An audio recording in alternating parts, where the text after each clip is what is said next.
来看台北市大地路有公寓塌落去，附近的住户嘛先撤离。市政府当时表示讲，技术工会鉴定确定讲安全无问题，所以附近176户民众会当登去处理咯。市长蒋万安嘛下令讲，要清查台北市184个工地。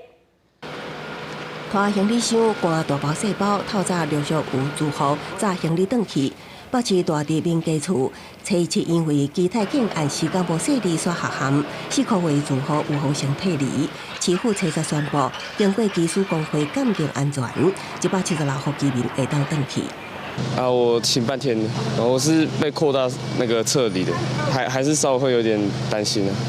因为我今天早上才刚回来而已，对，所以就是要真的入住之后才能够确定。家里的状况，你自己初步看过？是没有什么问题的，就是铁门变形这样子，会担心哦，对，还会担心他们的地基都松动了。目前回来的是38户，数量不是很多，因此我们会在近期召开一个说明会，由我们的技师工会来对所有的住户有疑虑的住户来说明他们整个检测的结果。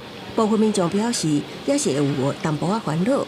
要求起大楼的住户转去，也毋过因为危险性高，无法度进入，只会当伫外口看监控的状况。我去上班回来房子就这样了。我太太从里面逃出来，出来的时候什么都没带，只带了一只手机，带2个小朋友跑出来。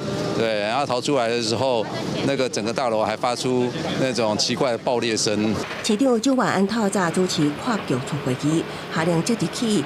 甲4大工会同齐进行全市184个工地清查，另外 SOP 检讨，无论是损人处理规则，还是其他需要检视的法令规定，也要求立法局随检讨提出具体方案。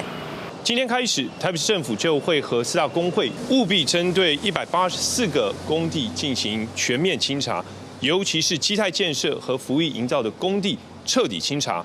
有关第2波假扣押针对25户受灾户的部分，市府今仔日也会正式完成书面对状。另外，住户关心真悬的担保金，会由市府专业支付。记者综合报道。